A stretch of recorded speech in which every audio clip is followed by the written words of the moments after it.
Politics वाला आओ राजनीति करें। एक परिवार में एक व्यक्ति को आरक्षण मिलना चाहिए जब तक कि मेरे बेटे को कोई ब्राह्मण अपनी बेटी दान नहीं करते या उससे उसका संबंध नहीं बना दे। केवल आर्थिक आधार की अगर बात है तो संतोष वर्मा को तुम मारोगे, कितने संतोष वर्मा को तुम जलाओगे, कितने संतोष वर्मा को तुम निकल जाओगे। अब हर घर से एक एक संतोष वर्मा निकलेगा। सिविल जज बना देगा हमारे बच्चों को। ये कौन सा आरक्षण है, ये कौन सा नियम है और ये कौन कर रहा है? ये हमारा हाईकोर्ट कर रहा है। प्रमोटी आईएएस संतोष वर्मा जो अजाक्स के प्रदेश अध्यक्ष हैं, जिन्होंने ब्राह्मण बेटियों पर लेकर टिप्पणी की थी, जिन पर सरकार ने अभी तक कोई कार्रवाई नहीं की है, जिनको लेकर ब्राह्मण समाज के जनप्रतिनिधि कार्रवाई की मांग दिल्ली तक उठा चुके हैं। बिहार विधानसभा में तक वर्मा के बयान की गूंज सुनाई दी थी, लेकिन कार्रवाई के नाम पर ठेंगा दिखा दिया गया। अब संतोष वर्मा का नया बयान सामने आया है, जिसमें उन्होंने न्यायपालिका को ही कटघरे में खड़ा कर दिया है। नमस्कार, आप देख रहे हैं पॉलिटिक्स वाला। मैं हूं राशिद। ब्राह्मण बेटियों पर टिप्पणी के बाद आईएएस अफसर और अजाक्स के अध्यक्ष संतोष वर्मा ने अब हाईकोर्ट पर सीधी टिप्पणी कर नया विवाद खड़ा कर दिया है। एक सभा में बोलते हुए वर्मा ने कहा कि एसटी वर्ग के बच्चों को सिविल जज कोई और नहीं बल्कि हाईकोर्ट नहीं बनने दे रहा है। सुनिए वर्मा ने क्या कहा। आपको पता है अभी जो एग्जाम हुई उसमें हमारे एससी एसटी के लोग सिलेक्ट नहीं हुए, उनको योग्य उम्मीदवार नहीं मिले। लेकिन सिविल जज की ऐसी कौन सी एग्जाम होती है जिसमें हमारा बच्चा 40% 50% मार्क्स नहीं ला सकता? आपने उसके लिए कट ऑफ मार्क्स रख दिया 50% और आपने यह तय कर लिया कि हमको इसको 49.95 नंबर देना है, 50 नंबर नहीं देना है। आपने देख लिया कि इंटरव्यू में हमको इसको 20 नंबर नहीं देना है, इसको 19.5 नंबर देना है। तो भाई कौन सिविल जज बना देगा हमारे बच्चों को?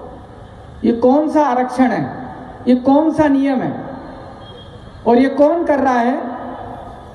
ये हमारा हाईकोर्ट कर रहा है, जिससे हम न्याय की उम्मीद करते हैं, जिससे हम बाबा साहब के संविधान के हिसाब से चलने की गारंटी मानते हैं। जिसको ये वीडियो अजाक्स सम्मेलन का ही बताया जा रहा है। उनके इस बयान के बाद माहौल और गर्मा गया है। इतना ही नहीं, मंगलवार को सामने आए इस वीडियो में वो कहते दिख रहे हैं कि कितने संतोष वर्मा को तुम मारोगे, कितनों को जलाओगे, कितने को निगल जाओगे। अब हर घर से एक संतोष वर्मा निकलेगा और जब तक घर से निकलेगा वो आपके पास इतनी ताकत नहीं कि आप हर संतोष वर्मा को जला सको। संतोष वर्मा को तुम मारोगे, कितने संतोष वर्मा को तुम जलाओगे, कितने संतोष वर्मा को तुम निकल जाओगे। अब हर घर से एक एक संतोष वर्मा निकलेगा और जब हर घर से संतोष वर्मा निकलेगा तो फिर आपके पास इतनी ताकत नहीं है कि आप हर संतोष वर्मा। पहले से ही ब्राह्मण समाज और सवर्ण संगठनों का विरोध झेल रहे वर्मा के खिलाफ अब दबाव और बढ़ गया है। संगठनों का आरोप है कि यह अफसर संवैधानिक मर्यादा तोड़ रहे हैं, सरकार कार्रवाई से बच रही है। इसे लेकर सवर्ण समाज ने 14 दिसंबर को मुख्यमंत्री निवास घेराव की तैयारी शुरू कर दी है। पूर्व मंत्री और कांग्रेस नेता पीसी शर्मा ने वर्मा के बयान को लेकर कटाक्ष करते हुए कहा कि अगर तुम्हारे जैसे हर घर से आईएएस अधिकारी निकलेंगे तो बहन बेटी सुरक्षित नहीं रहेंगे। उन्होंने कहा कि वर्मा का बयान एक किस्म का रेप की तरह है। जब हर एक घर से इस टाइप के आईएएस अधिकारी निकलेंगे संतोष वर्मा, तो ये मान के चलिए किसी भी घर की बहन बेटी सुरक्षित नहीं है, क्योंकि उनका जो अमर्यादित बयान था वो शब्दों में एक तरह से मैं समझता हूँ कि रेप था।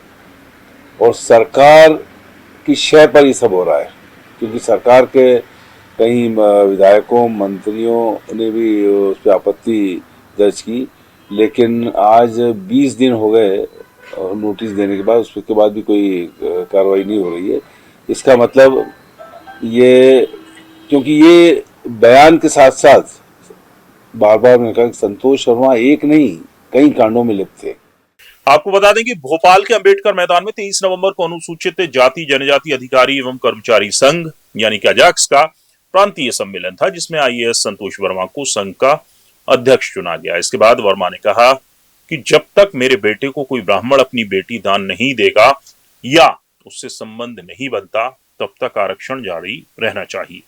दूसरे बयान के बाद सरकार पर कार्रवाई का दबाव और बढ़ गया है, क्योंकि उनके बयान जो है वो समाज को तोड़ने वाले प्रतीत होते हैं। पूरा वीडियो देखने के लिए शुक्रिया। वीडियो पसंद आया हो तो लाइक कीजिए, शेयर कीजिए और आप भी इस खबर पर कमेंट कर अपनी राय हमें दे सकते हैं। नमस्कार।